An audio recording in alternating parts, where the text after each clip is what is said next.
Shout out to Ricky Ricardo for sending me the story right here. And it seems like the saga continues when it comes to this vaccine.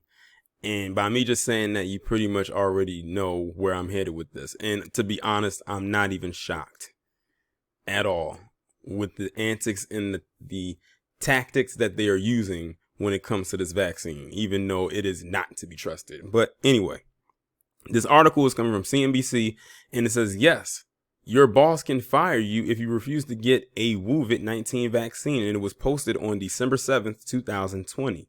It is currently December 15th, 2020. The country's or the establishment's first COVID vaccine could be authorized for emergency use as soon as Thursday. Now, this is past tense, so we already know that it's already been authorized and it's already been approved. If Pfizer and biotech get the green light, which they did, distribution is set to begin within days, which it has. But as difficult as the research, development, and distribution stages have been, some experts argue that the hardest part of fighting the virus is actually what comes next, convincing the U.S. population to take the vaccine. Roughly 4 in 10 Americans say they would definitely or probably not get a vaccine, according to a recent survey by the Pew Research Center. Now, you want to know what's so crazy? They say that, but they'll only talk about the black people that said that they will refuse to get the vaccine, and they will only talk about the black people. They don't talk about any other group that has said the same thing and echoed the same sentiments, because we know the deal. We saw what's been, what's been going on. They kept showing in rotation black people getting this vaccine. Like, I kept seeing it over and over again, like today, either on Twitter or on websites. Hell, it was even on like the news, and they kept showing those same images over and over again. You play it over and over again, then it comes ingrained into your mind. While this is higher than it was 2 months ago to achieve herd immunity, experts say that 70% of the population needs to be vaccinated or have natural antibodies. Employers, however, may not be taking no for an answer. A couple of my corporate clients are leaning toward making the COVID vaccine mandatory, says Raj Dunn, a Dallas labor and employment attorney. His clients range from companies in manufacturing to food and beverage industries that have been battered for months due to the pandemic and government-mandated lockdowns. A vaccine promises employers a return to some form of normal, which is desperately needed as businesses look to recover profits. One of Dunn's clients in the restaurant sector thinks a compulsory inoculation requirement could be a game changer for business. They think it gives them the competitive advantage, explained Dunn. They could say to their customers, hey, our restaurant is safe. All of our employees have been vaccinated. It may be in part of a PR tactic, but Dunn said it is totally within the employer's rights to implement this kind of requirement. Under the law, an employer can force an employee to get vaccinated, and if they don't take it, they fire them. So this is something that's basically strictly employer-based. It's not something that the government has put onto every employer for them to do. They're leaving it up to the choice of the employer. But my question is, before I go any further, is if you found out your employer was forcing the employees or a job that you work at to get the vaccination, what are you going to do? And that's a heavy bind, because it's like the job market right now it sucks. It's bad. If you get fired from that job and that's like one of your only forms of income, then it's like you got to scramble to see how you're going to make it through to the next month, especially if you have a family, like a husband or a wife and children.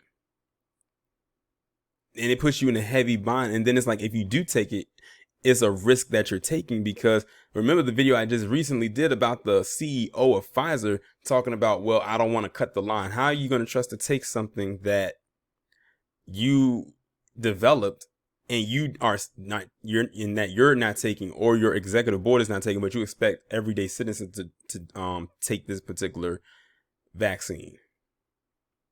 So it's definitely a pressuring thing that people are going to have to deal with. Dorrit Reese, a professor at the University of California Hastings College of Law, said that private businesses have pretty extensive rights. Requiring a vaccine is a health and safety work rule, and employers can do that.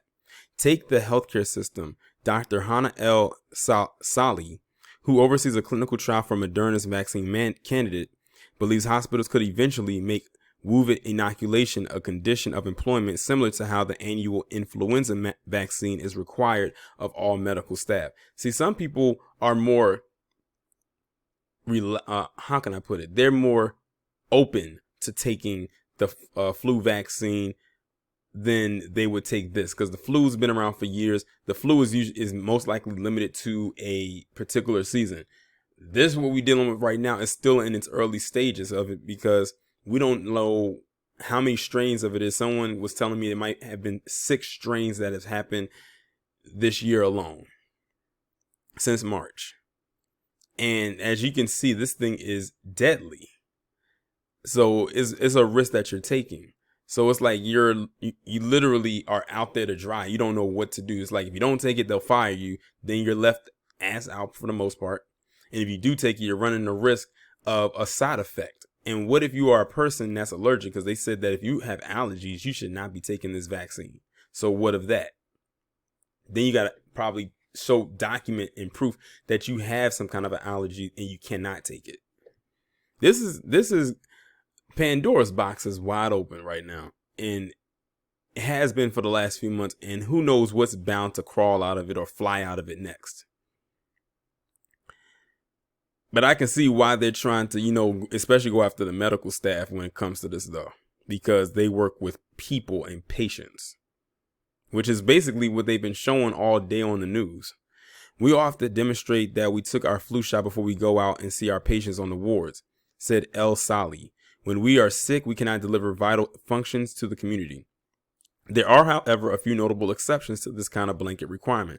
If a workforce is unionized, the collective bargaining agreement may require negotiating with the union before mandating a vaccine.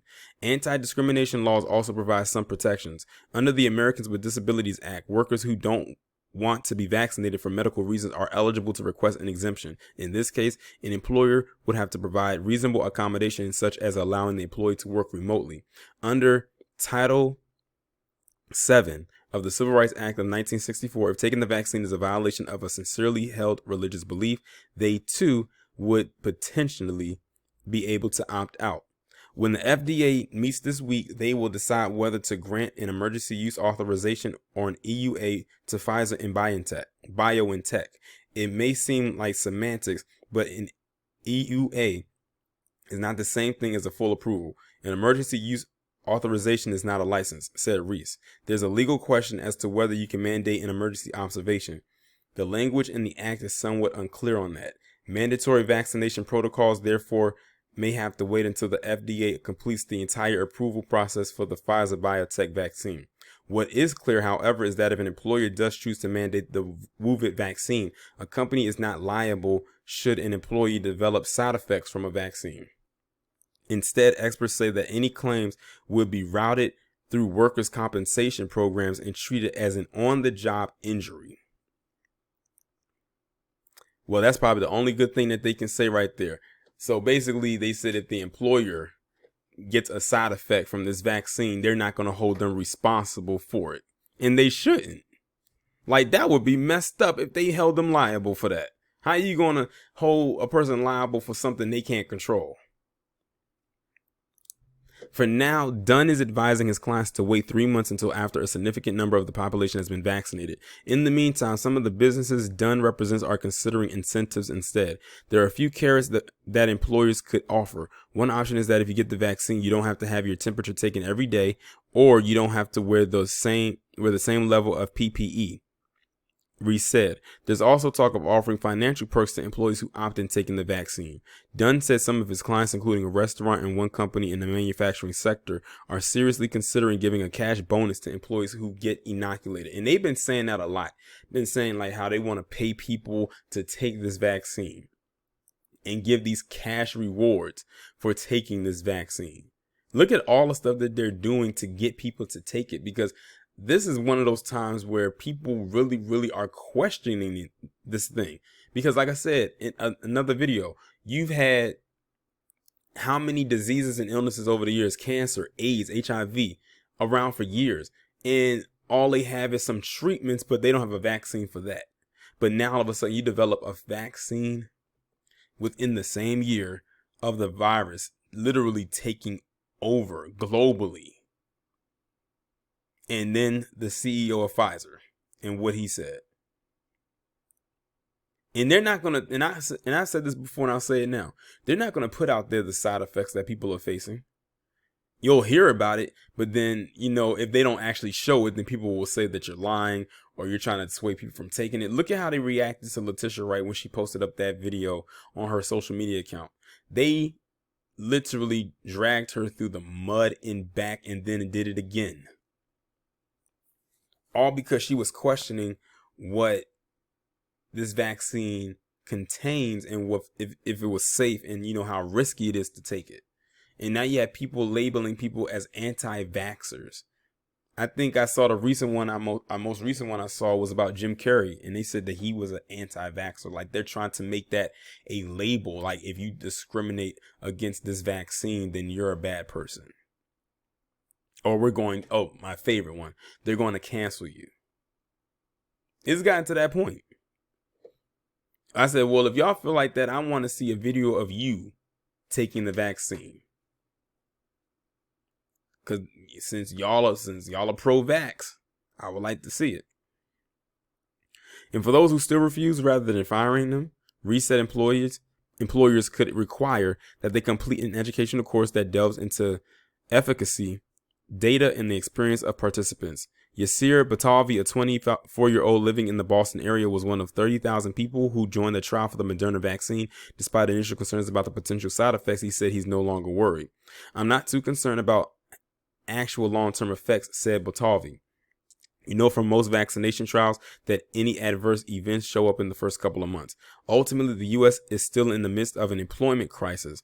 Record unemployment numbers have put immense pressure on the labor market, especially in the service-based industries where workers are most at risk. That is a big part of why the Centers for Disease Control and Prevention has advised prioritizing frontline employees in the queue for inoculation, so workers may not have much of a choice if they want to keep a job. So, also, I'm glad, this part right here. If they know that the U.S. is in an employment crisis, do you think it would be in your best interest to fire every single person who does not want to take this vaccine? That would not be the smartest thing to do. What would that do for your business?